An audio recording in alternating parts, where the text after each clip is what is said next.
नमस्कार साथियों, तो आप कैसे हैं। मैं मनीष मेवाल आप सभी का आपके अपने चैनल लर्न एंड शेयर में तहे दिल से स्वागत और अभिनंदन करता हूं। तो हम लोग पढ़ रहे थे कक्षा 10वीं का अध्याय 3 भूमंडलीकृत विश्व का बनना, और हम पढ़ रहे हैं हाई स्टोरी। हिस्ट्री नहीं, हाई स्टोरी। हमें क्या करना है, कहानियों से दोस्ती करनी है। तो उसका लेक्चर नंबर 3 है। आज के इस कंटेंट में, आज के इस वीडियो में हम लोग क्या क्या पढ़ेंगे, सबसे पहले वो जान लेते हैं। तो हम पढ़ेंगे विदेश में भारतीय उद्यमी, जो इंडियन बिजनेसमैन थे, जो भारतीय बिजनेसमैन थे, उनका विदेशों में किस प्रकार का रुतबा था, उनकी क्या अप्रोच थी, किस प्रकार से वो विश्व को इफेक्ट कर रहे हैं, वो बात हमें आज जाननी है। भारतीय व्यापार, उपनिवेशवाद और वैश्विक व्यवस्था। ओके, तो भारतीय व्यापार किस प्रकार से उपनिवेशवाद से इफेक्ट होता है, वो बात भी हम लोग जानेंगे। युद्धकालीन रूपांतर, कौन से युद्ध की बात हो रही है, यहाँ पर विश्व युद्ध की बात हो रही है। प्रथम विश्व युद्ध है, उसकी यहाँ पर बात हो रही है। युद्धोत्तर सुधार, उसके बाद जो फिर विश्व युद्ध खत्म होने के बाद जो हुए उनकी बात है। बड़े पैमाने पर उत्पादन और उपभोग, और उसके बाद जो बड़े पैमाने पर उपभोग उत्पादन होता है, जैसे मास प्रोडक्शन की हम लोग बात करेंगे, बृहद उत्पादन की हम लोग बात करेंगे, हेनरी फोर्ड की बात करेंगे जिन्होंने फोर्ड कार की स्थापना करी। इन सभी मुद्दों पर आज हम लोग चर्चा करेंगे। तो शुरू करते हैं आज के इस धमाकेदार लेक्चर को। विदेशों में भारतीय उद्यमी। देखो अब हो क्या रहा है कि जिस प्रकार से धीरे धीरे क्या है, पूरी दुनिया में एक तो जनसंख्या हमें बढ़ती हुई नजर आई है, पूरी दुनिया में मांस की डिमांड बहुत बढ़ रही है। और देखो कुछ जगह ऐसी भी है कि जब पूरी दुनिया से क्या है कि मजदूरों को ले जाया जा रहा है और है, तो खेती बाड़ी की भी जगह हमें चाहिए। खेती बाड़ी के लिए भी हमें क्या चाहिए कि भाई उन लोगों को खिलाएंगे क्या, सभी मांस खाने वाले नहीं है। अब जो लोग भारत से दूसरी जगह मजदूर गए हैं या और कोई दूसरी जगह से जो लोग गए हैं, सभी मांस खाने वाले नहीं। तो जरूरत जो है कृषि की, तो जरूरत है। कृषि तो क्या है, आधार है, कृषि तो हमें करनी ही करनी है। पर ये जो कृषि अब करनी है, हम देखो नॉर्मल सी मैं बात करता हूं, हमें ज्यादा रट्टा मारना नहीं है, हमें सिर्फ एक बेसिक सी बात समझनी है। आज एक बात बताओ, आज जैसे जैसे जनसंख्या बढ़ती है, हमें खाद्यान्न की जरूरत है ना, हमें खाने पीने वाले सामानों की जरूरत है या नहीं है, बिल्कुल है, कोई डाउट नहीं है। इसीलिए तो हमारे देश में हरित क्रांति आई थी, ग्रीन रिवॉल्यूशन आया था कि भाई हम लोग क्या है, उत्पादन बढ़ा सके। तो अब देखो कृषि हमें करनी है, हमें क्या करना है, एग्रीकल्चर जब करना है। और अभी औद्योगिकरण का दौर वैसे ही था। ओके, औद्योगिकरण का, इंडस्ट्रियलाइजेशन का दौर वैसे ही चल रहा था। तो ज्यादा अच्छी से अच्छी टेक्निक्स आ रही थी, तकनीकें आ रही थी, बात हम लोगों ने देखी।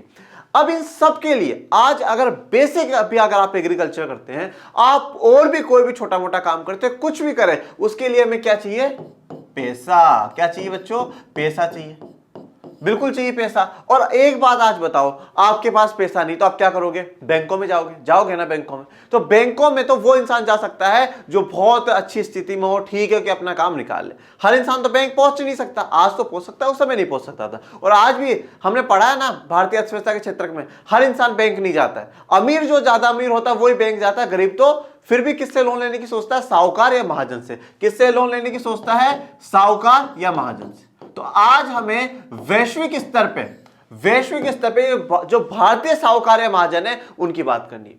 जब विदेशों में कृषि अर्थव्यवस्था की बात हो रही है, जब विदेशों में पैसों की जरूरत पड़ रही है, तो क्या हो रहा है कि जो बड़े लोग हैं वो तो बैंकों से या किसी दूसरे देशों से पैसा ले रहे हैं, परंतु जो आम लोग हैं, जो खेतीबाड़ी करेंगे, जो और काम करेंगे, उनको पैसा देने के लिए कौन आएंगे, साहूकार या महाजन आएंगे।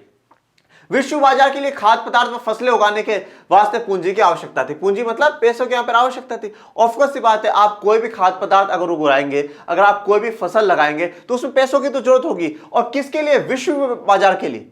विश्व बाजार में बेचने के लिए, वर्ल्ड मार्केट में बेचने के लिए, ग्लोबल मार्केट में बेचने के लिए आपको वो चीजें लगानी पड़ेगी। और उसके लिए पहले पूंजी का निवेश करना पड़ेगा, उसके लिए पहले आपको पैसा लगाना पड़ेगा, तभी जाकर के काम हो सकता है। तो आज भी तो यही बात है ना कि भाई हम कोई भी सामान बनाते हैं तो हम ये सोचते हैं भाई थोड़ा हम हमारे लिए यूज हो जाए और बाकी हम बाहर बेच सके, पैसा हम लोग कमा सके।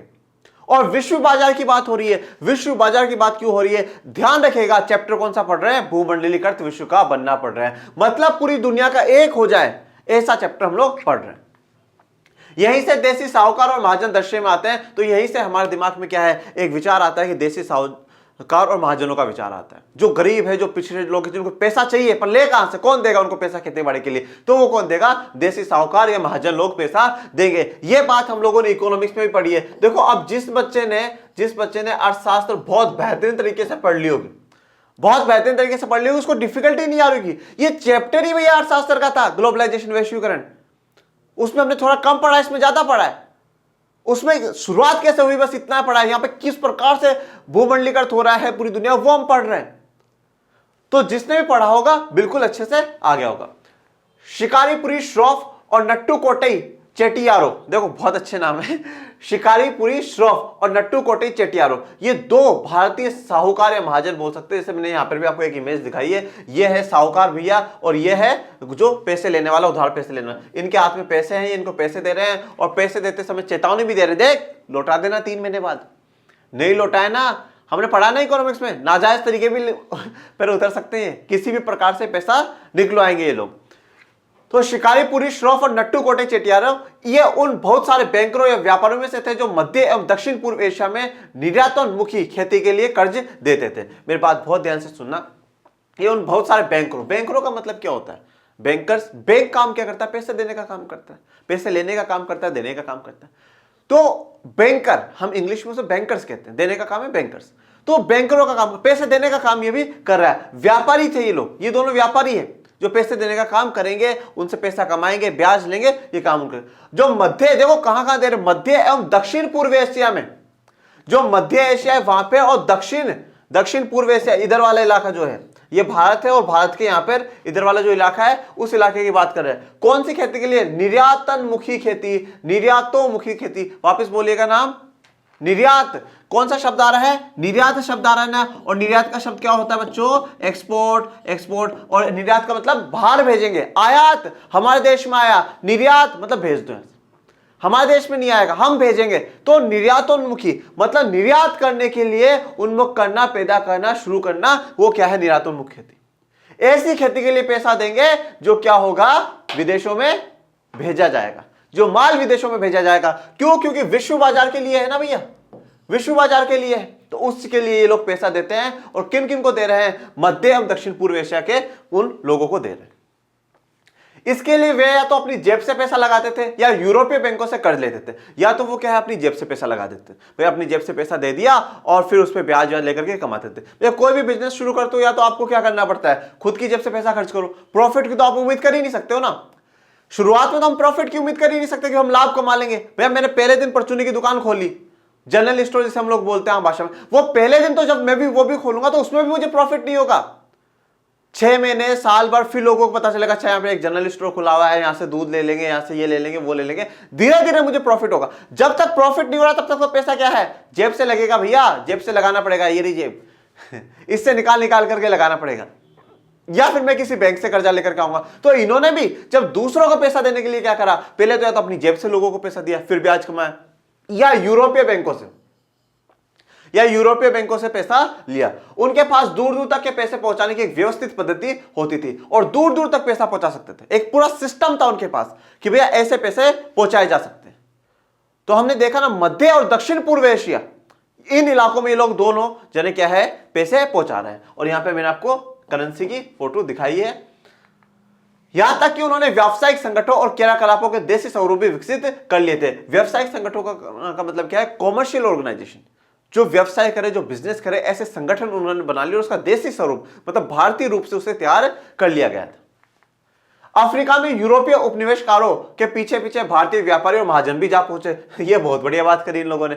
अफ्रीका का मतलब यहाँ पे कौन सा? अफ्रीका महाद्वीप की बात हो रही है। दक्षिण अफ्रीका एक देश है जहां से नेल्सन मंडेला साहब थे। यहाँ पर जो बात हो रही है वो किसकी हो रही है? अफ्रीका महाद्वीप की हो रही है। और हमने ये देखा था कि यूरोपीय देशों ने 1885 में बर्लिन में बैठक करके अफ्रीका महाद्वीप को बिल्कुल स्केल से ऐसे बांट लिया, आपस में बांट लिया।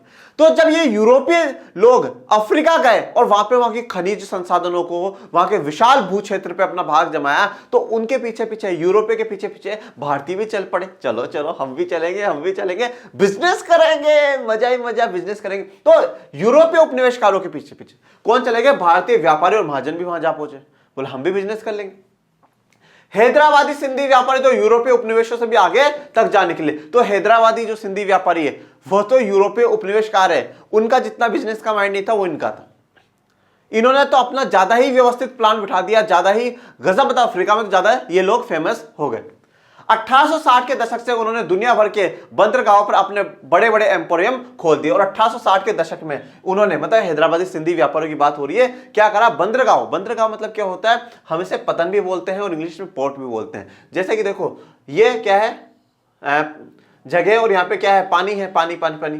तो पानी में तो जहाज चलेगा पानी वाला, तो पानी वाला जहाज जब पानी में चलता है तो, और यहाँ पे क्या है, यहाँ पे वो जहाज का सामान उतरेगा। तो ये वाला जो स्थान है ना, ये क्या कहलाता है, पोर्ट कहलाता है, पतन कहलाता है। ओके, जैसे हमारे लिए रेलवे स्टेशन है भैया, रेलवे की गाड़ी ऐसे ऐसे चलती है और इधर क्या होता है, प्लेटफॉर्म होता है, इधर भी प्लेटफॉर्म होता है, दोनों साइड प्लेटफॉर्म होते हैं, तो वो प्लेटफॉर्म है। उसी प्रकार से ये क्या है, प्लेटफॉर्म है एक तरीके से, कि भाई वहां पे सामान उतरेगा, वहां पे लोग उतरेंगे, वहां पे घूमेंगे फिरेंगे ऐसा। तो अब देखो, जब हम लोग कहीं उतरते हैं, हम क्या देखते हैं भैया, कुछ सामान दिख जाए, कुछ खाने पीने का दिख जाए। मैं रेलवे स्टेशन की नॉर्मल बात कर रहा हूं, कहीं पर भी उतर लो आप, railway station, bus stand, airport, जहां पर भी आप उतरते हो, कुछ खाने पीने का मिल जाए, कोई नई चीज देखने को मिल जाए, कुछ हो। तो इन्होंने क्या करा, एम्पोरियम खोल दिया। एम्पोरियम देखो, ये एक मैं दिखा रहा हूं, ये वैसे उस समय का नहीं है, ये तो बहुत नया एडवांस है।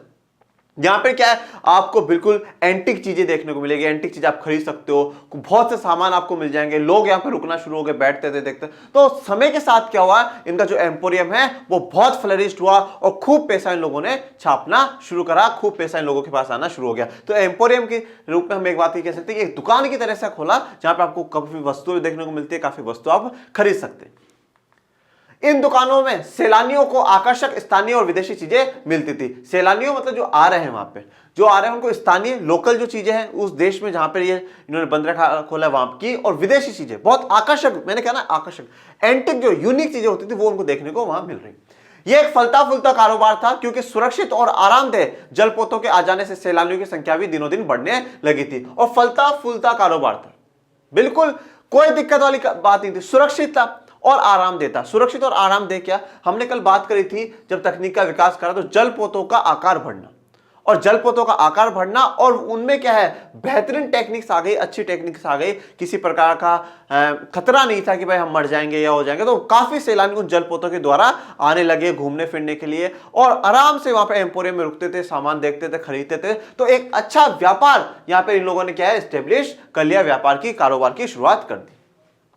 तो ये तो क्या था, भारतीय विदेशी उद्यमों की हमने बात करी। अब आते हैं भारतीय व्यापार, उपनिवेशवाद और वैश्विक व्यवस्था, कि भाई उपनिवेशवाद में भारतीय अर्थव्यवस्था की क्या स्थिति होती है, और वैश्विक व्यवस्था क्या है, वर्ल्ड सिचुएशन क्या है, ग्लोबल सिचुएशन क्या है, वो हम लोगों को देखना है। भारत का महीन कपास यूरोपियों को निर्यात किया जाता था। ठीक है, अब देखो मेरी बात बहुत ध्यान से सुनो, भारत का कपास, भारत की अफीम, भारत के मसाले और भारत के लोग सभी जगह फेमस है, आप ठीक है ना, सभी जगह फेमस मिलेंगे। तो ये जो भारत का कपास है ना, ये क्या है, यूरोप में निर्यात किया जाता था, मतलब हम लोग भेज रहे हैं, यूरोप को निर्यात किया जाता था, हम लोग यहां से भेज रहे हैं। पर हुआ क्या, देखो अब होता क्या, मेरी बात बहुत ध्यान से सुनिए। औद्योगिकरण के बाद ब्रिटेन में भी कपास का उत्पादन क्या होने लगा, बढ़ने लगा। तो आप यहां पर एक एरो बना लीजिए, आप यहां पर एक एरो बना लीजिएगा, मतलब कि बढ़ने लगा। अब हुआ क्या कि जब भारत का महीन कपास वहां पे भेजा जाता था, और कपास मुख्यतः यहां पे कपास नहीं, उससे कपड़े बना करके विदेशों में भेजे जाते थे। तो जो कपास यहां से भेजा जा रहा है, कपड़े जो भेजे जा रहे हैं यहां से, तो उन कपड़ों से वहां भेजा जा रहा है। फिर औद्योगिकरण का दौर है, और कपास का जो उत्पादन है, जो कपास है, फिर यहां पे औद्योगिकरण का दौर है। तो औद्योगिकरण के समय में क्या हुआ कि ज्यादा से ज्यादा जो ब्रिटिशर्स है, यूरोपीय देश है, उनके बहुत बड़े फैक्ट्रीज लगी, बहुत बड़े इंडस्ट्रीज बनी, अच्छे सूती कपड़े जो है वो लोग बनाने लगे। तो उन्होंने ये बात बोली, क्या करा जाए कि भारत से जो कपड़ा आ रहा है, भारत से जो कपास आ रहा है, उस पर क्या कर दी जाए, रोक लगा दी जाए। जो आयात हम कर रहे हैं उस पर रोक लगा दी जाए, और अगर आए तो आयात शुल्क बढ़ा दिया जाए, मतलब टेरिफ जो है वो बढ़ा दिया जाए। और इससे क्या होगा, जो हमारे यूरोप की कंपनियां हैं, यूरोप की जो छोटी मोटी कंपनियां हैं, उनको फायदा मिलेगा। तो यहां से औद्योगिकरण के बाद ब्रिटेन में भी कपास का उत्पादन क्या हो गया, बढ़ गया। तो इसलिए उन्होंने यहां पे रोक लगा दी कि तुम लोग अब मत भेजो, कपास के आयात पर रोक लगाए और स्थानीय उद्योगों की रक्षा करे। यह मांग करी है, किसने मांग करी है, जो ब्रिटिश लोग हैं, जो ब्रिटेन के लोग हैं, उन्होंने वहां की सरकार से मांग करी है। किससे मांग करी है, सरकार से मांग करी है कि जो भारत का कपास है उसके आयात पे रोक लगा दी जाए, नहीं मंगवाया जाए, और स्थानीय उद्योगों की रक्षा करें। देखो ये बात अब नॉर्मली इतना ज्यादा डिफिकल्ट नहीं। 1990 से पहले हमारे देश में एलपीजी की पॉलिसी नहीं थी ना। अब ये क्या होता है, ये मैंने अध्याय 4 वैश्वीकरण वाले अर्थशास्त्र में पढ़ा है। एलपीजी की पॉलिसी नहीं थी, तो क्यों नहीं थी, क्या कहा गया था कि भैया हम हमारी स्थानीय कंपनियों की रक्षा करेंगे, हम हमारी लोकल कंपनियों की रक्षा करेंगे, हम हमारे हैंडीक्राफ्ट्स की रक्षा करेंगे। यही बात यहां पे कही जा रही है कि वहां से मत मंगाओ, क्या है, हाँ, ये जहाँ के स्थानीय उद्योग है उनको बढ़ावा दे सरकार, इसलिए आयात पे रोक लगा दी गई। ये मैंने कपास की आपको इमेज दिखाई। सीमा शुल्क की व्यवस्था के कारण ब्रिटिश बाजारों से बेदखल हो जाने के बाद भारतीय कपड़ों को दूसरे अंतर्राष्ट्रीय बाजारों में भारी प्रतिस्पर्धा का सामना करना पड़ा। देखो, सबका एक समय होता है, और ब्रिटेन का है ना, ब्रिटेन का समय बहुत ताकतवर था। उसने उपनिवेशों में जितना मजा लिया है, उसने उपनिवेशों को जितना वो करा है ना, बहुत नाम कमाया। तो अगर आप ब्रिटेन की तरफ से बेदखल हो जाते हो ना, तो आपको दूसरे मार्केट्स में पहुंचना बहुत मुश्किल काम है, बहुत मुश्किल काम है। तो ब्रिटिश बाजारों से क्या है, बेदखल हो गए, क्योंकि सीमा शुल्क बढ़ा दिया गया, आयात शुल्क जो मैं कह रहा हूं वो बढ़ा दिया गया। तो जो दूसरे अंतरराष्ट्रीय बाजार है, वहां पे भी भारतीय कपड़ों को क्या है, भारी प्रतिस्पर्धा, मतलब कंपटीशन का सामना करना पड़ा। ठीक है ना, भारी प्रतिस्पर्धा का सामना करना पड़ा, कंपटीशन का सामना करना पड़ा, क्योंकि ब्रिटिशर्स ने उन्हें क्या है, बाहर कर दिया है। और पहली बात तो ब्रिटिश का काफी जगह तो खुद का ही क्या है, उपनिवेश है, और बाकी यूरोप वाले देश तो वैसे साथ करेंगे कि ठीक है, अगर ब्रिटेन कोई सामान बाहर से नहीं ले रहा तो हम लोग भी नहीं लेंगे। सन 1800 के आसपास निर्यात में सूती कपड़े का प्रतिशत 30 था, जो 1815 में घटकर 15%, और 1870 तक तो यह अनुपात केवल 3% ही रह गया। ये मैंने आपको यहां पे सूती कपड़े की एक इमेज दिखाई है। अब देखो क्या बोला है कि 1800 में कितना था भैया, 1800 में था 30%, ओके, फिर 1815 में कितना था, 15%, और उसके बाद आ गए हम 1870 पे सीधा, तो हमारा बच गया 3%। ये देखो 15 साल में तो पहले 15% गिर गया, ओके, और उसके बाद 55 सालों में 12% और गिर गया, सिर्फ और सिर्फ 3% का ही रह गया। ये कपड़ों का व्यापार हो रहा था, ये कपड़ों का व्यापार था जो कि बिल्कुल खत्म हो गया। और क्यों बंद हुआ है, क्योंकि वहां पर भी उद्योग लग चुके हैं, वहां पर भी अच्छे कपड़े बन रहे हैं, तो उन्होंने रोक लगा दी और बोला हमारी जो स्थानीय कंपनी है उनको बढ़ावा सरकार दे। इस प्रकार से गिरावट आती। अगर वैसे तो कोई बड़ा डेटा नहीं है, आप याद रखते हैं तो वेल एंड गुड, बहुत ही अच्छी बात है। नहीं भी रख पाते हैं तो आप नॉर्मल इतनी बात ध्यान रखिएगा कि समय के साथ, अब कौन सी शताब्दी चल रही है, 19वीं शताब्दी चल रही है ना, 19वीं शताब्दी चल रही है, तो आप नॉर्मल सी बात लिखिएगा कि 19वीं शताब्दी में भारतीय कपड़ों का विदेशी बाजारों में निर्यात जो है वो कम होता गया, और इतना कम हो गया कि 1870 में आकर के सिर्फ और सिर्फ 3% रह गया। अगर 3% वाली बात लिखते हैं तो अच्छी बात है, और नहीं भी लिखे तो कोई दिक्कत वाली बात। तो फिर भारत ने किन चीजों का निर्यात किया? अब जब भारत ने कपड़ों का निर्यात बंद कर दिया तो निर्यात करेगा किसका, किस चीज से पैसा कमाएगा? निर्मित वस्तुओं का निर्यात घटता जा रहा था, और उतनी ही तेजी से कच्चे मालों का निर्यात बढ़ता जा रहा था। देखो क्या बोला है, निर्मित वस्तु है, निर्मित वस्तुओं का गिरता जा रहा था। भैया हमें कपड़े नहीं खरीदने, क्योंकि कपड़े वहां पे भी बन रहे हैं, पर कच्चा माल तो खरीदना है। कच्चा माल का निर्यात तो अभी भी भारत ही कर रहा है। 1812 से 71 के बीच कच्चे कपास का निर्यात 5% से बढ़कर के 35% तक पहुंच गया था। अभी भी जो कपास है वो भारत से ही जा रहा है, अभी जो कपास है वो भारत से ही जा रहा है। 35% तक का बढ़ोतरी यहां पर हुई। कपड़ों की रंगाई, तो रंगाई के लिए जो रंग रहते हैं के लिए इस्तेमाल होने वाली नील का भी कई दशक तक बड़े पैमाने पर निर्यात होता रहा। तो रंगाई के लिए भी जो नील है वो कहां से गई है, वो भारत से ही जाती थी और भारत ही उसका निर्यात करता था।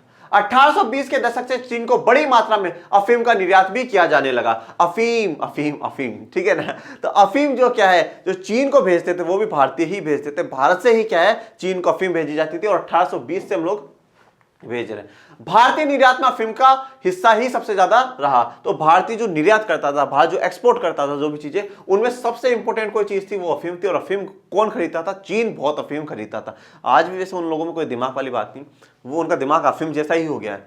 बस वो पी पी करके खा करके अफीम वॉटेवर जो भी करते होंगे, पीते होंगे, खाते होंगे, मुझे इतना नॉलेज नहीं है, ओके, बट जो भी करते हैं उनका दिमाग वैसा ही हो गया। वो कुछ भी खा लेते हैं, कुछ भी करते हैं, नकली सूरज बना रहे हैं, नकली चंद्रमा बना रहे हैं, पता नहीं करना क्या चाहता है चीन, समझ में नहीं आ रहा है। अपने आप को इतना वैश्विक स्तर पे महान बनाने की वो कोशिश कर रहा है। हाँ, टेक्नोलॉजी बढ़ाना बहुत अच्छी बात है, पर प्रकृति से खिलवाड़ मत करो ना। आप नकली सूरज बना करके फिर जो सूरज असली वाला वो क्या करेगा? हटा दो इसे सौरमंडल में से। क्यों बोला नहीं भाई आप चीन ने नकली बना लिया है, आप हट जाओ, तो नॉट पॉसिबल। पर जो भी कर रहा है सराहनीय कदम भी है कि वो इतनी टेक्नोलॉजी में आगे बढ़ चुका है। 19वीं शताब्दी में भारतीय बाजारों में ब्रिटिश औद्योगिक उत्पादों की बाढ़ ही आ गई। और 19वीं शताब्दी में क्या हुआ, जो भारतीय बाजारों में ब्रिटिश औद्योगिक उत्पादों की बाढ़ आ गई। अब हुआ क्या, देखो कि हमने भी बात करी 19वीं शताब्दी में कि औद्योगिकरण चल रहा है, और औद्योगिकरण से क्या हुआ कि वहां पे अच्छे अच्छे उत्पाद बन रहे हैं। अब जो उत्पाद बन रहे हैं वो उत्पाद उनको क्या है, मार्केट चाहिए। किसको मार्केट चाहिए? जो ब्रिटिशर्स है इनको क्या चाहिए? मार्केट चाहिए, बाजार चाहिए। बेचे कहां पे? बेचना कहां पर? बेचना कहां पर, बोलो भारत में बेच दो। और कहां बेचो, उपनिवेशों में बेचो। तो जो कच्चा माल है, मेरी बात बहुत ध्यान से सुनना, जो कच्चा माल है वो तो भारत से क्या है, ये लोग सस्ती दरों पे लेकर के जा रहे हैं, ये सस्ती दरों पे लेकर के जा रहे हैं कच्चा माल। और जब जो अंतिम वस्तु है, जो अंतिम वस्तु वो लोग बना करके ला रहे हैं, उसे भारत में ही ला करके क्या है, महंगे भाव में बेच रहे हैं, तो उनको प्रॉफिट हो रहा है। अब यहां पे जो अफीम का निर्यात करा, किसने करा है, भारत ने करा है। पर प्रतिनिधित्व कौन कर रहा है भारत की तरफ से, अंग्रेजी तो कर रहे हैं। कि किसने दिया, अंग्रेजों ने दिया, ब्रिटिशर्स ने दिया। तो यहां पर क्या है कि औद्योगिक उत्पादों की बाढ़ आ गई। भारत से ब्रिटेन और शेष विश्व को भेजे जाने वाले खाद्यान्न व कच्चे मालों के निर्यात में इजाफा हुआ। भारत से जो ब्रिटेन और शेष विश्व में जो खाद्यान्न, जो खाने के सामान से, मैंने यहाँ पे मसालों की एक फोटो दिखाई है अलग अलग, और कच्चे माल का जो निर्यात है उसमें भी इजाफा हो जाता है। ब्रिटेन से जो माल भारत भेजा जाता था, उसकी कीमत भारत से ब्रिटेन भेजे जाने वाले माल की कीमत से बहुत ज्यादा होती थी। ये लाइन एक बार वापस पढ़ो, यही मैंने आपको समझाया। ब्रिटेन से जो माल भारत भेजा जाता था, मतलब ब्रिटेन से भारत आ रहा है माल, कहां आ रहा है, भारत आ रहा है, मतलब भारत ने क्या करा है, आयात करा नहीं है, उन्होंने जबरदस्ती भेज दिया, ले लो। तो भारत ने आयात करा है, उसकी कीमत भारत से ब्रिटेन। अब यहां पर हमने किसको भेजा, ब्रिटेन को भेजा, मतलब हमने क्या करा है, हमने क्या करा है बच्चा, हमने निर्यात करा है, हमने क्या है, माल को भेजा है, ब्रिटेन के पास भेजा है। जाने वाले माल की कीमत से बहुत ज्यादा थी, तो इसकी जो कीमत है ना वो ज्यादा है, और इसकी जो कीमत है वो कम है। मतलब जो हम भेज रहे हैं उसकी कीमत कम, और वो तुम भेज रहे हो उसकी कीमत ज्यादा। तो ये तो गलत बात है ना, ये गलत बात है, और इसी से वो लोग प्रॉफिट कमा रहे हैं। भारत के साथ ब्रिटेन हमेशा व्यापार अधिशेष, ब्रिटेन को ही फायदा देता है। देखो व्यापार अधिशेष क्या होता है, बहुत इंपॉर्टेंट बात है, ये आगे आप 11th-12th की इकोनॉमिक्स में पढ़ते हैं। व्यापार अधिशेष, व्यापार अधिशेष का मतलब यहां पर यह है कि हमेशा जो व्यापार है उसमें हम लोग प्रॉफिट में रहे, हमारे पास शेष बचेगा, हम फायदे में ही रहेंगे। तो जब भी भारत के साथ ब्रिटेन ने जो व्यापार करा है, उसमें ब्रिटेन हमेशा अधिशेष में रहा है, मतलब फायदे में रहा है, प्रॉफिट में रहा है, उसको नुकसान नहीं हुआ, उसको नुकसान नहीं हुआ। बहुपक्षीय बंदोबस्त, इसमें एक देश के मुकाबले दूसरे देश को होने वाले घाटे की भरपाई किसी तीसरे देश के साथ व्यापार में मुनाफा कमाकर की जाती थी। अब जैसे देखो इसका उदाहरण समझो, बहुपक्षीय बंदोबस्त क्या होता है कि इंडिया है, एक तरफ ब्रिटेन है, और इधर तरफ मान लो एक कोई सा भी देश मान लो, चाइना मान लेते हैं। ओके, अब ब्रिटेन ने क्या करा, भारत के साथ व्यापार करा। ओके, भारत के साथ व्यापार करा, भारत के साथ जो व्यापार हुआ उसमें क्या हुआ, प्रॉफिट हुआ है या नहीं हुआ, हुआ है। और जैसे मान लो उन्होंने चीन के साथ भी व्यापार करा, उनके साथ क्या हुआ है, नुकसान हुआ है, नुकसान हुआ है। ओके, तो अब इस जो नुकसान की भरपाई वो कहां से करेगा, इस वाले से कर लेगा, इस वाले से कर लेगा। ओके, ये बात आप उसी समय की नहीं, आज के हिसाब से भी देख लो, आज के हिसाब से भी देख लो। जैसे मान लो फॉर एग्जांपल इंडिया है, ओके, इंडिया ने एक तो करा अमेरिका से व्यापार करा, तो अमेरिका से व्यापार करा, और एक जो दूसरा व्यापार करा वो करा चाइना के साथ व्यापार करा। ओके, चाइना के साथ व्यापार करा। तो जो इंडिया ने अमेरिका के साथ जो व्यापार करा ना, उसमें इंडिया को क्या हो रहा है, बहुत प्रॉफिट हो रहा है, बहुत फायदा हो रहा है, खूब पैसा, व्यापार अधिशेष चल रहा है वहां पे, खूब फायदा हो रहा है। और चाइना के साथ जो व्यापार करा उसमें थोड़ा सा क्या है, नुकसान हो रहा है, लॉस हो रहा है, घाटा हो रहा है, हानि हो रही है। ओके, तो अब यहां पे प्रॉफिट हुआ और यहां पे लॉस हुआ, तो ये क्या करेगा, इस प्रॉफिट से उसकी भरपाई कर देगा, उसकी भरपाई कर देगा, मतलब रिकवरी कर देगा। ओके, रिकवरी कर देगा कि हाँ भाई ठीक है, चलने दो, कोई दिक्कत वाली बात नहीं है। जैसे कि फॉर एग्जांपल मान लो, मैं एक और छोटा सा उदाहरण देता हूं जिससे शायद आपको और अच्छे से क्लियर हो जाएगा। और पर यहां पे मुझे पता है कि आने वाले समय में यहां से जो व्यापार होगा अच्छा होगा। अब जैसे मान लो कि मैं हूं, जैसे मैं हूं, तो मैंने क्या करा, एक तो खोला कोचिंग। ओके, एक मैंने खोल दी कोचिंग, एक मैंने खोला रेस्टोरेंट।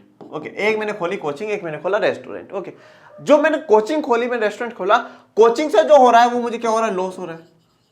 पर जो रेस्टोरेंट मैंने खोला उससे मुझे बहुत गजब का प्रॉफिट हो रहा है, खूब पैसा मैं वहां पे कमा रहा हूं। तो अब मैंने क्या करा, यहां पे जो प्रॉफिट हुआ, और मतलब यहां पे तो क्या हो रहा है कि मेरे जो पैसे लग रहे हैं कोचिंग में हर महीने, मान लो वो 10,000 लग रहे हैं, पर इनकम जो मुझे हो रही है वो 5,000 की हो रही है। मतलब 5,000 मुझे जेब से देना पड़ रहा है, मुझे मतलब 5,000 मुझे अपनी जेब से देना पड़ रहा है। यहां पे रेस्टोरेंट में मेरी लागत 10,000 है, पर मैं कमा 20,000 रुपए रहा हूं, मतलब 10,000 मेरे पास ऊपर है, मतलब 10,000 मेरे पास ऊपर है, तो 5,000 मैं इधर रिकवरी कर दूंगा, कोई बात नहीं।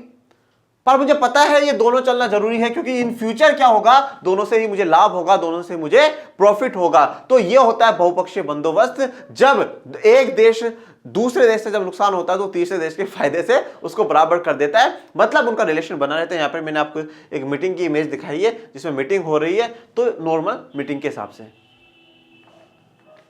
ब्रिटेन के व्यापार से जो अधिशेष हासिल होता था उससे तथाकथित होम चार्जेस देशी खर्च का निपटारा होता था। अब देखो ब्रिटेन के व्यापार से जो भी अधिशेष, अब ब्रिटेन के साथ जो भी व्यापार कर रहे हो उससे जो भी फायदा हो रहा है उससे होम चार्जेस देशी खर्च का निपटारा होता था। मेरी बात बहुत ध्यान से समझना, जब मैं कह रहा हूं इंडिया निर्यात कर रहा है, अभी जो इस वीडियो की बात कर रहा हूं, इंडिया निर्यात कर रहा है, भारत ने निर्यात कर, भारत ने निर्यात करने का मतलब क्या है? राज किसका है? अंग्रेजों का है।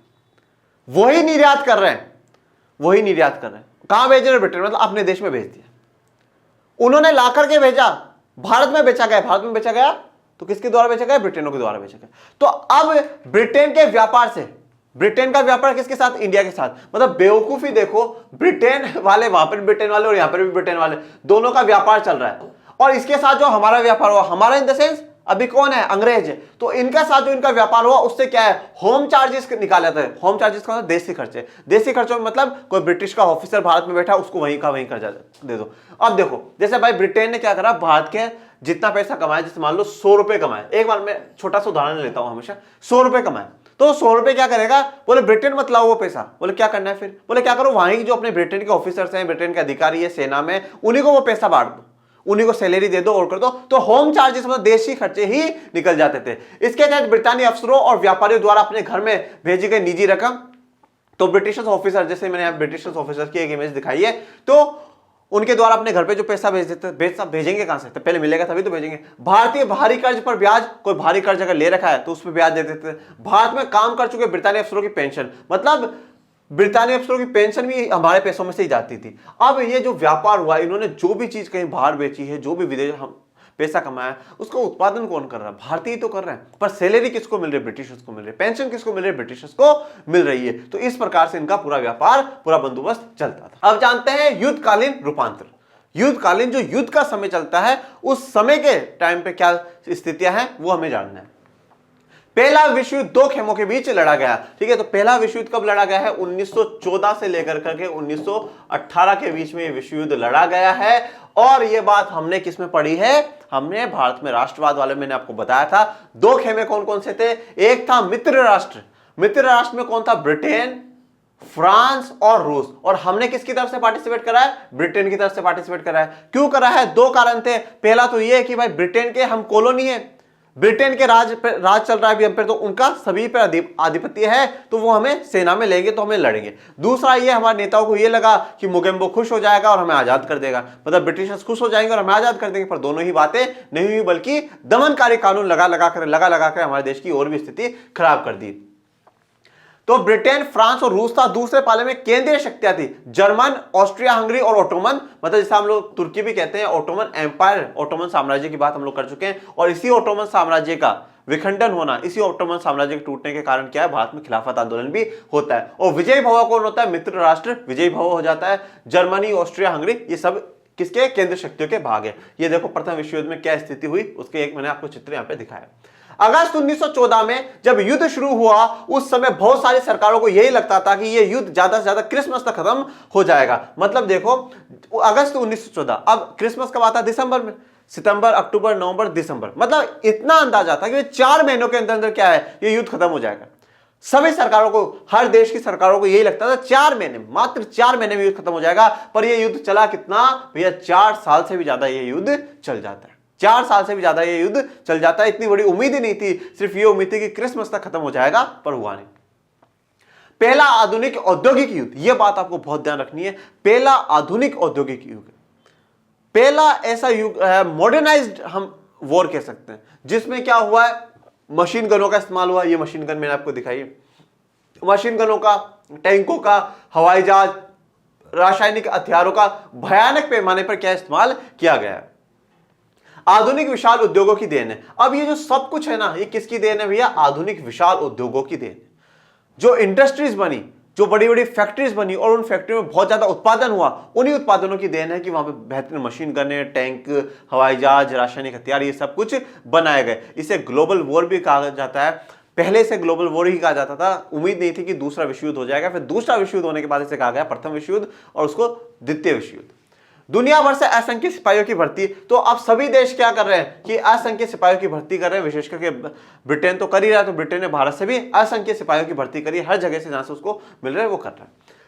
सबसे शक्तिशाली आर्थिक ताकतों के बीच आर्थिक संबंध टूट गया। देखो अगर आपसे एक ऐसा सवाल आ जाए कि भाई प्रथम विश्व युद्ध के क्या क्या परिणाम रहे या क्या क्या प्रभाव पड़े, तो उसमें आप लिख सकते हो कि पहला तो आधुनिक औद्योगिक युद्ध हुआ था। क्यों हुआ? उद्योगों की देन थी, असंख्य सिपाहियों को भर्ती करा गया, और जो सबसे शक्तिशाली आर्थिक ताकतें थी उनके बीच में आर्थिक संबंध टूट गए। वो इकोनॉमिकली तो बात करना ही नहीं चाहते, तो उनको तो क्या करनी है? लड़ाई करनी है, एक दूसरे को मारने के लिए उतारू थे। और मैं हमेशा एक ही बात कहता हुआ आया हूं, अगर पूरी दुनिया को एक कर करके कोई रख सकता है तो वो सिर्फ और सिर्फ व्यापार कर करके रख सकता है। वो सिर्फ और सिर्फ व्यापार कर करके रख सकता है और कोई नहीं। आप दुनिया की क्यों बात करते हो? आजकल तो रिश्ते भी ऐसे हैं कि अगर आपके बीच में कोई बिजनेस चल रहा है, आपके बीच में काम की बात है तो ठीक है, नहीं तो लोग याद ही नहीं करते हैं। तो सिर्फ और सिर्फ व्यापार ही पूरी दुनिया को एक करके रख सकता है, लड़ाई से झगड़े से कुछ नहीं है। अगर आज हम चीन के साथ व्यापार खत्म कर दे तो 100% की लड़ाई छिड़ेगी, 100% छिड़ेगी। यह बात नहीं है कि सिर्फ और सिर्फ चीन जो हमारे पास यहाँ पे निर्यात कर रहा है उससे हमें फायदा हो रहा है, उसका भी बहुत फायदा है, इसलिए वो भी बेवकूफ नहीं है हमारे पे गोलीबारी करेगा या अटैक करेगा, कुछ ही नहीं कर सकता। तो डरो मत, मस्त रहा करो। तो व्यापारी पूरी दुनिया को एक कर सकता है। तो जब व्यापार खत्म हो गया, आर्थिक संबंध टूट गए, तो सिर्फ और सिर्फ क्या दिख रहा था कि लड़ना है और सामने वाले को मारना है। ब्रिटेन को अमेरिकी बैंकों और अमेरिकी जनता से भारी कर्जा लेना पड़ा। तो आप ये बात जानते हैं कि 1917 में अमेरिका भी इसमें जुड़ जाता है। तो अब ब्रिटेन भैया इतना खर्चा उठाएगा कहां से उठाएगा? तो अमेरिकी बैंकों से और अमेरिकी जनता से उन्होंने क्या है, कर्जा लेना शुरू कर दिया। ओके, तो ये तो था युद्धकालीन का। अब युद्धोत्तर सुधार युद्ध के बाद के क्या क्या सुधार है वो जानना। जिस समय ब्रिटेन युद्ध से जूझ रहा था उसी समय भारत और जापान में उद्योग विकसित होने लगे थे। तो ब्रिटेन जब युद्ध से जूझ रहा है तो भारत और जापान में उद्योग इंडस्ट्रीज विकसित होने लगी थी। तो भारत में तो इतना नहीं, क्योंकि भारत में तो उन्हीं का आधिपत्य चला, पर जापान में क्या है, उद्योग सच में बहुत विकसित हुए। अब उसे जापान से भी मुकाबला करना था, सो अलग। तो अब ब्रिटेन की स्थिति और भी टाइट हो गई। तो पहले तो प्रथम विश्व युद्ध लड़कर के आए, अब जापान से भी उनको लड़ाई लड़नी है, जापान से भी मुकाबला करना है। ब्रिटेन भारी विदेशी कर्जों में दब चुका था। ठीक है, कर्ज है, तो भारी कर्जों में दब चुका था, बहुत बुरी इसकी स्थिति हो चुकी थी। यही तो कारण था कि भारत आकर के उन्होंने क्या करा, कर बढ़ा दिए, टैक्स बढ़ा दिए। देखो, क्योंकि खुद कैसे तो कमा नहीं सकते थे, उनको तो एक ही चीज दिखती थी, कमजोर को दबाओ। जहां जहां हमारा उपनिवेशवाद है वहां दबाओ, अफ्रीका में, भारत में, एशिया में, जहां पर भी उपनिवेशवाद है वहां के लोगों को बोलो कर दो, टैक्स दो, टैक्स दो। टैक्स दे नहीं दिए, महंगाई बढ़ी, हमारे देश में महंगाई बढ़ी, विद्रोह हुआ। उसका ये मतलब जले पे नमक छिड़कने वाली बात थी। विद्रोह तो चल ही रहा था, उसके साथ साथ फिर रोलेट एक्ट और लेकर के आ गए, तो जनता भड़क गई और फिर जालियांवाला बाग हत्याकांड होता है और उसके बाद जनता में और गुस्सा होता है, असहयोग आंदोलन चलता है, फिर चोरी कांड, ऐसे पूरा भारत में राष्ट्रवाद चलता ही रहता है।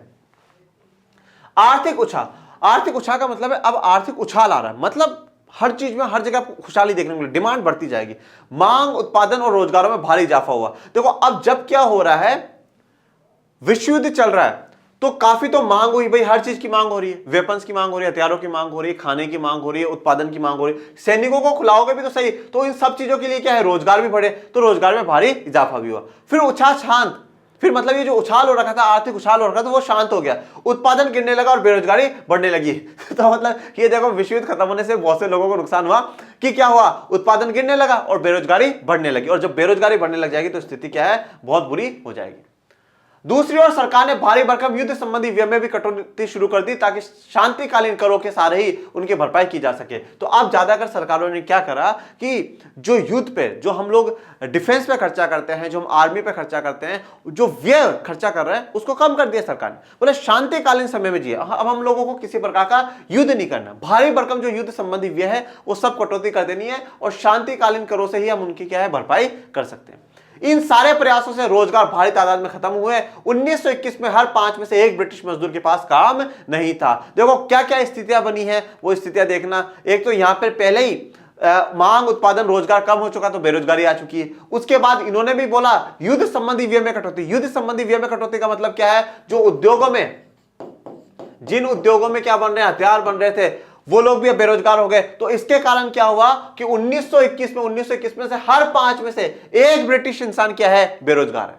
हर 5 में से 1 ब्रिटिश मजदूर क्या है, उसके पास काम नहीं था। बहुत सारी कृषि आधारित अर्थव्यवस्था भी संकट में थी। उदाहरण के लिए गेहूं उत्पादकों के हालात पर ही विचार कीजिए। तो जो कृषि आधारित अर्थव्यवस्थाएं थी वो भी संकट में आ चुकी थी।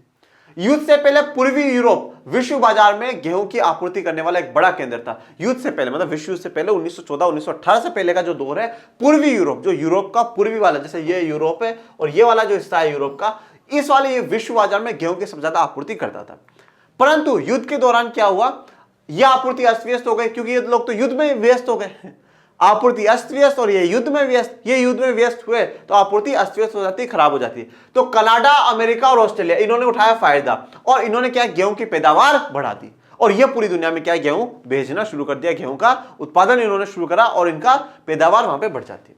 अनाज की कीमतें गिर गई, ग्रामीण आय कम हो गई और किसान गहरे कर्ज संकट में फंस गए। अब मेरी बात सुनो, कैसे फंस गए, कैसे फंस गए ये लोग? फंसे इस प्रकार से, पहले क्या हो रहा था कि पूर्वी यूरोप ही पूरे सारी जगह गेहूं पहुंचा रहा था। ओके, अब एक तो क्या है, युद्ध में भैया कुछ लोग मरे भी होंगे, तो पहले ही खाना पीना हमारा कम हो गया। ओके, और हर जगह क्या है, हमें सिर्फ और सिर्फ बेरोजगारी नजर आ रही है। तो बेरोजगारी नजर आ रही है तो लोगों की क्या, आय वैसे ही कम हुई है, और आय जब कम हुई है लोगों की तो खरीदारी कम ही करेंगे, खरीदारी कम, और कीमतें भी क्या है, वहां पे हर चीज की गिरती जा रही है। कीमतें क्यों गिरती जा रही है? क्योंकि अब भी यहां पे जो पूर्ति है, मतलब जो सप्लाई जिसे हम इंग्लिश में कहते हैं, वो ज्यादा है और डिमांड कम है। डिमांड क्या है, जो मांग है वो कम है, क्योंकि पहले सिर्फ और सिर्फ पूर्ति पूर्वी यूरोप कर रहा था। अब यहां पे 3 देश निकल के आ गए, कनाडा, अमेरिका और ऑस्ट्रेलिया। इन्होंने बोला लाओ हम भेजते हैं गेहूं। तो अब यहां पर ये भेजने के चक्कर में क्या हुआ, सप्लाई ज्यादा हो गई। भैया मांगने वाले 80 लोग हैं पर देने वाला 100 है। लोगों को फोन 80 चाहिए पर फोन बने कितने हैं, 100। लोगों को गेहूं कितना चाहिए, 80 किलो पर गेहूं है 100 किलो।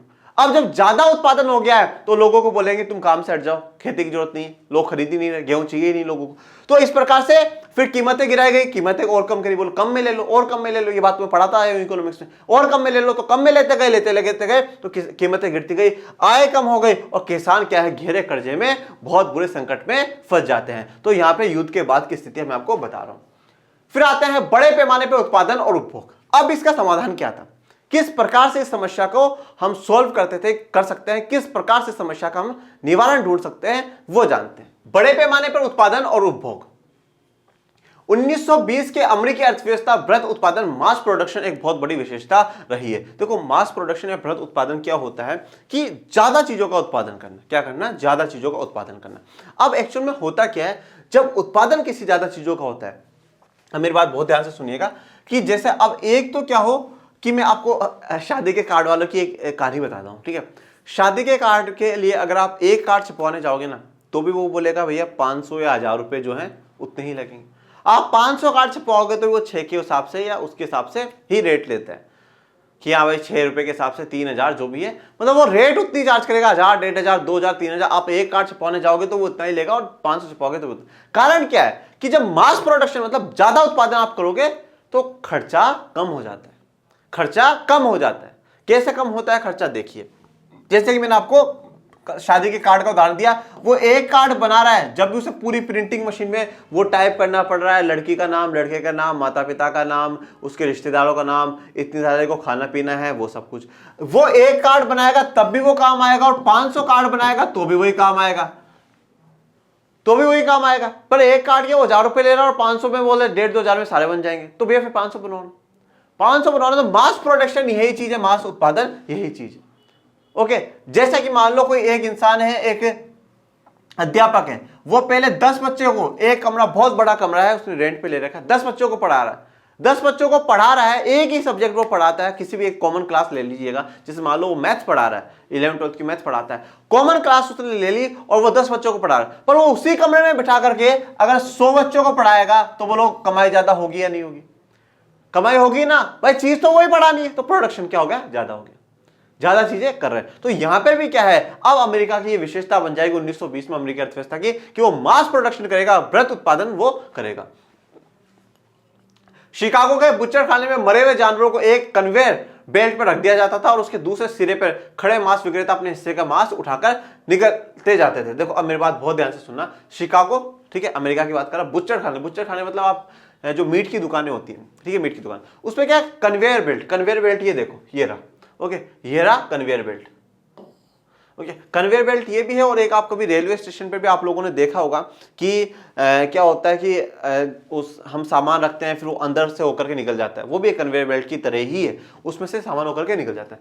तो कन्वेयर बेल्ट पे क्या करते थे भाई, जैसे एक जो दुकानदार है, जो मीट की दुकानदार है, वो यहाँ पर बैठा हुआ है, अब उसने क्या करा, कन्वेयर बेल्ट लगा दिया वहां पे। कन्वेयर बेल्ट लगाया तो क्या करा, उसने यहां से पीस काटा, बोले ये लो, आगे जो भी विक्रेता खड़ा है वो ले लेगा, पैसे लेगा, वैसे पैसे तो कहीं से भी ले, वो अपना उसका काम है। तो वो ऐसे कन्वेयर बेल्ट से क्या हो गया, काम आसान हो गया, काम आसान हो गया, जल्दी से उसके पास पहुंच जाएगी। तो कन्वेयर बेल्ट में रख दिया जाता, तो उसके सिर पे खड़े, दूसरे सिरे पे खड़े जो लोग हैं, वो मांस के जो भी विक्रेता खरीदने वाले, वो उसको ले लेते थे।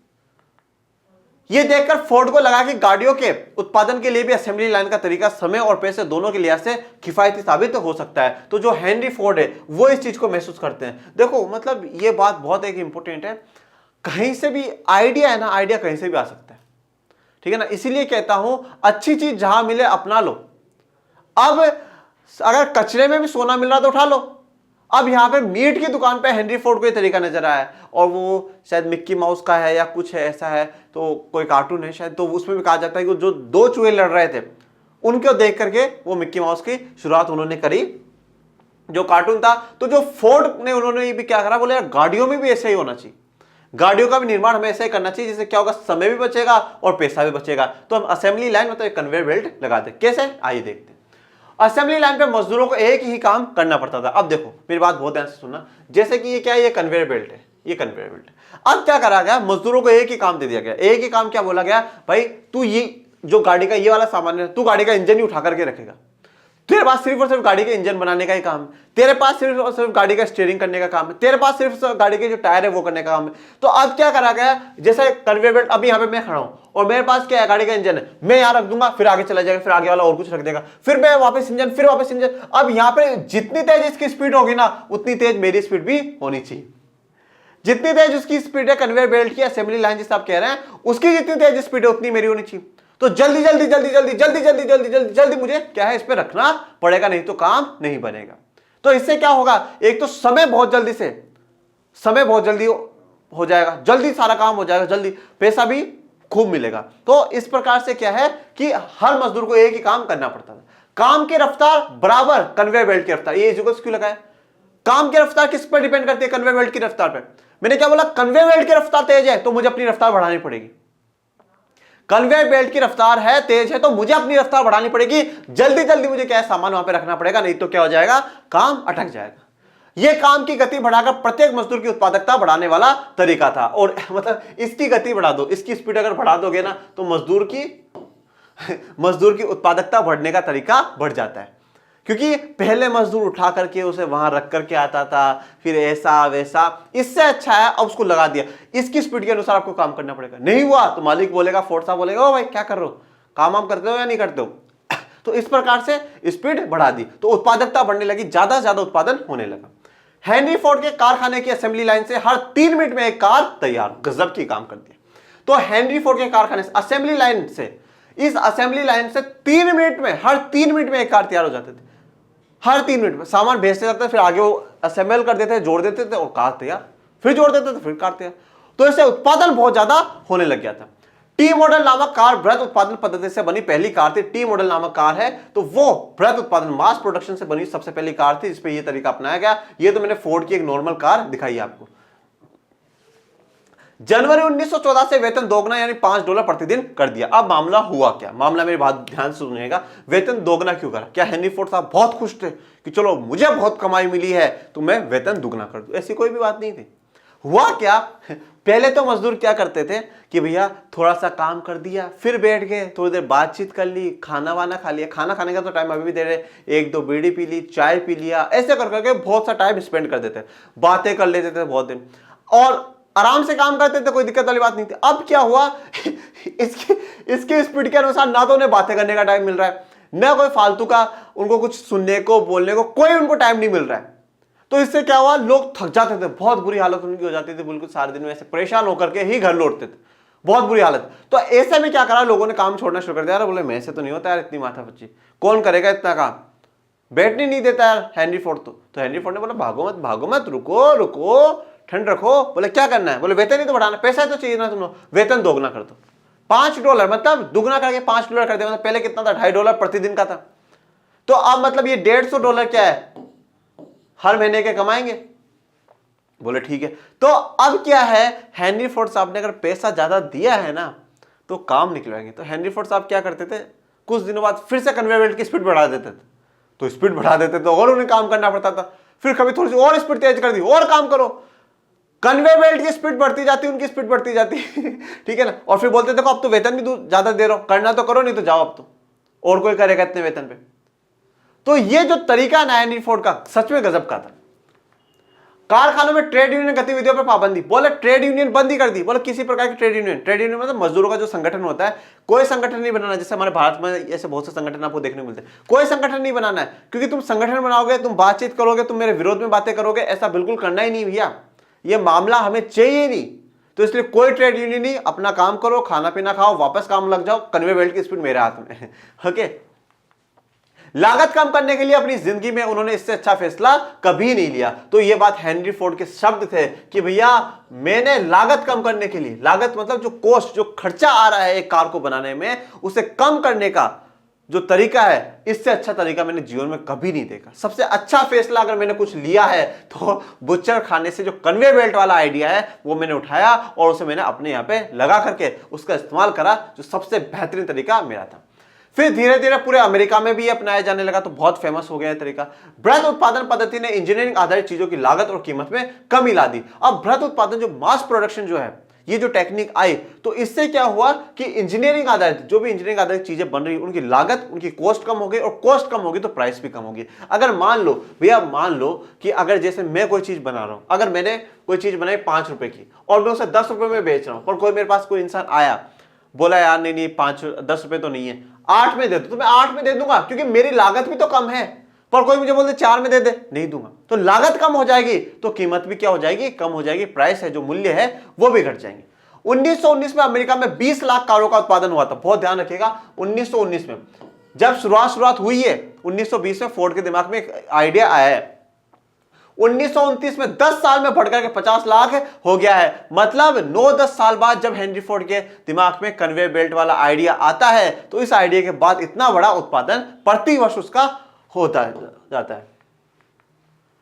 ये सब चीजें fridge, washing machine, radio, gramophone players hire purchase व्यवस्था के तहत खरीदी जाती थी। अब बहुत इंपॉर्टेंट बात सुनिएगा, अब जैसे जैसे क्या हो रहा है, उत्पादन बढ़ रहा है, किसी भी चीज का क्या हो रहा है, उत्पादन बढ़ रहा है।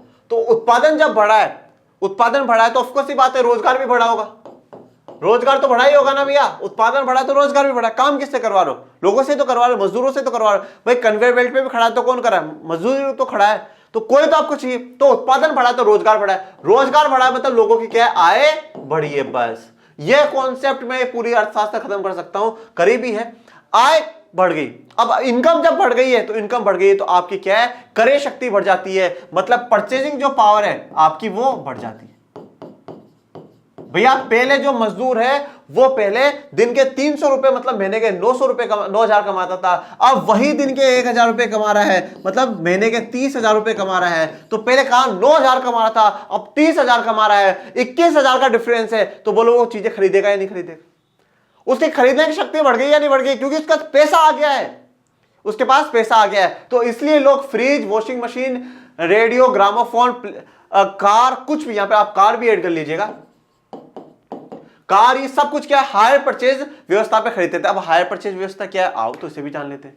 हायर परचेज यानी लोगों से सारी चीजें कर्ज पे खरीदते थे और उनकी कीमत साप्ताहिक या मासिक किस्तों में चुकाई जाती थी। बहुत ही बढ़िया, मतलब आज की भाषा में बोलूं तो EMI, इजी मेड इंस्टॉलमेंट्स, किस्तें कर दी, एक साथ भार भी नहीं आएगा कि एक साथ मुझे सारा पैसा लौटाना।